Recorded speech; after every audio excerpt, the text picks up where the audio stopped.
Hey everybody, welcome back to Video Metso. Taking out a fun and random episode for you guys this evening because we're going to be talking about the Terasic DE-10 Nano board. Not just the MiSTer FPGA project, but the actual board that it is using to be able to accomplish everything you see on the channel MiSTer Wise.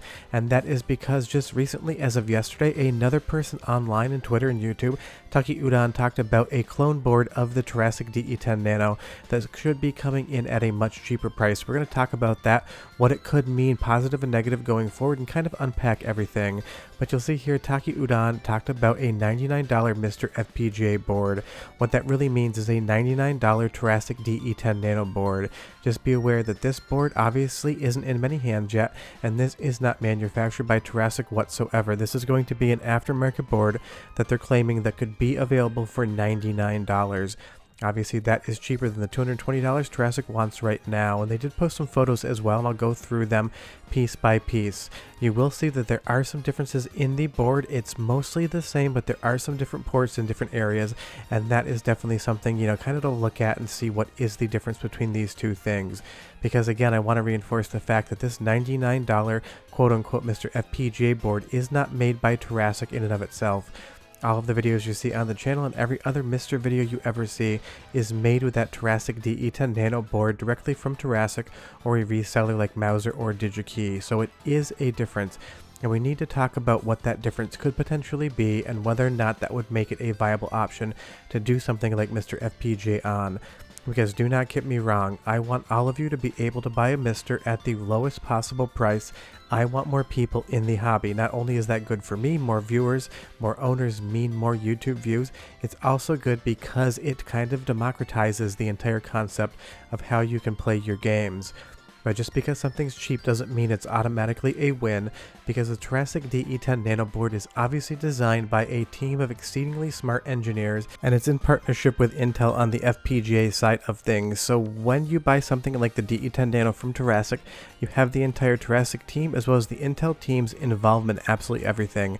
Now on the clone board, it would still be technically, as far as we can tell, the same Cyclone V chip, so that would still be an Intel product. And they did post more photos that we'll go through as well.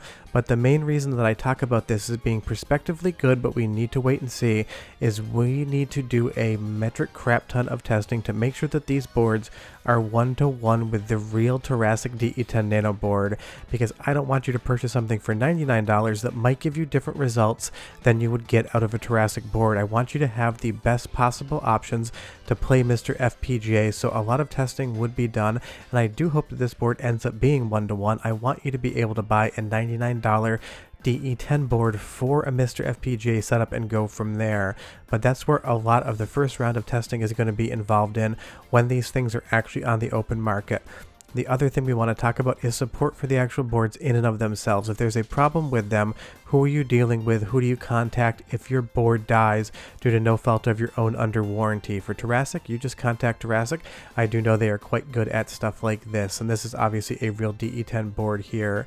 If we take a look at the photo that Taki Udon posted, it appears to be the same Cyclone V, but it is hard to read the data, and apparently they're able to source these chips, apparently from Terasic or otherwise, for the right price. Then they talk about the fact that apparently 128 megabyte RAM stick is going to be an additional $15.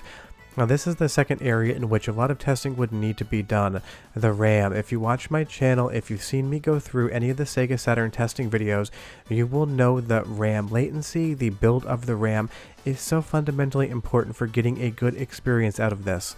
That is why when I tell you guys where to get RAM, I recommend you to sellers that I know and trust and have used on the channel and in my testing. Because the Sega Saturn core is very sensitive to RAM. You want that 2.9V or the 3.0V module to make sure you get the best compatibility out of it. So I would hate to see a situation in which, yes, the RAM is cheaper, but it's less compatible, and you build an entirely new clone MiSTer setup and end up in a situation where you cannot get Sega Saturn to run for half a damn on your own system. I want you guys to be able to play everything all at once just for a cheaper price. And don't worry, I am well aware that the Thursday videos are sponsored by MiSTer Add-ons, and he has given me free RAM 2 test.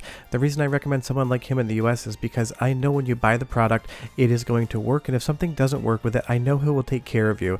He's a good guy, and outside of any sort of sponsorship, I recommend people I trust. If this $15 RAM module did the same job, I would recommend it to you because I'm here to make sure you guys get the best experience. But that would be the first thing I would test on on this potential new MiSTer clone is going to be Sega Saturn compatibility, because if that RAM on those modules, if anything on the board isn't up to spec, then I would expect you would initially see incompatibilities between this board and an original board on the Sega Saturn core, because they are quite sensitive to everything, as the testing is clearly shown. The other thing is they really haven't talked anything about I/O boards and the overall I/O. One would presume you could put any I/O on top that fit the headers and everything would work exactly the same. But again, that would be another thing that would need to be tested. Is this going to work with analog video out the same way that an original Terasic DE-10 Nano board would? Because so many people love using this thing on an analog television, myself very much included. It gives us the ability to play those games like we know, love, and remember them. And it also gives us the ability to do stuff like use original light guns with adapters to be able to play those on a CRT television or a PVM as well. So I would want to see a lot of testing done on the analog side of things, not to mention the HDMI out, to make sure you're getting the exact same quality out. And I don't want you to think that I'm being negative towards this. I'm not. I've been getting a lot of questions all day long about whether or not people should buy this.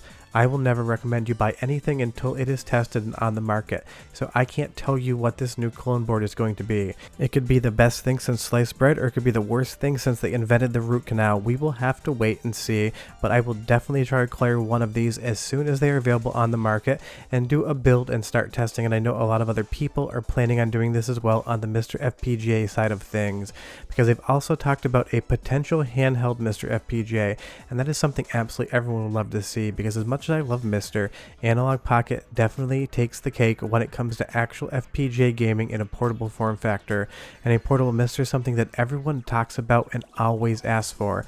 So if this project actually materializes and it is one-to-one with MiSTer FPGA and there is a portable version, that's going to be great for everyone, because I want everyone who wants to play MiSTer FPGA to be able to do so. The bigger the user base, the more people making cores, the more potential Patreon members, the more people may jump in and start making more cores, the more games we could potentially have to play.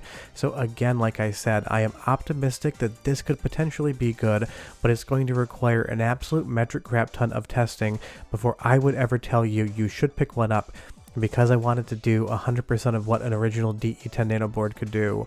Or something on the Nintendo 64 side of things with the turbo core. Will that clone DE-10 be able to run itself as fast? Will the fitment be as good on the logic elements, even though it's the same chip? You never know. Is it going to be able to run the turbo core as well as an original DE-10? There are so many variables to this clone board. That's what I want you to understand. And until it's in the hands of people that can test it and make sure it's doing the exact thing it needs to, it really just is a gigantic question mark in everyone's minds. Because making MiSTer cheaper, everyone would win. Terasic doesn't sponsor these videos. Honestly, they're a great company. I've chatted with people there when I've had questions and issues. I would say they're very, very nice, but it's not like Terasic has any financial incentive in MiSTer FPGA development. They just happen to sell a lot of boards because MiSTer exists. And obviously my first test would be to make sure Bomberman Hero plays well on a clone MiSTer FPGA, favorite game of all time on the Nintendo 64, and top 10 all around. But this is what I mean when I talk about this is potentially awesome, but it's going to take a long time to see, because everyone and their uncle would love to buy a $99 Terasic DE-10 board, even if it's being called the MiSTer FPGA board. Again, just to reiterate, this is a clone of the DE-10, nothing to do with the MiSTer project in and of itself, outside of the fact that the MiSTer project utilizes it.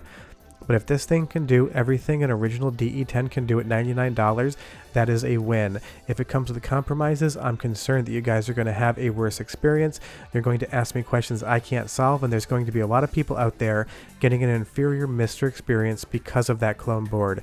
Which do I think is going to happen? I have absolutely no idea. We'll have to wait and see more, and I will update you guys all on this when I get more information. Short of that, if you have any questions or comments, I'll leave them down below. Maybe we're getting a MiSTer clone board. We'll have to wait and see. Short of that, we'll see you guys next time. Bye-bye.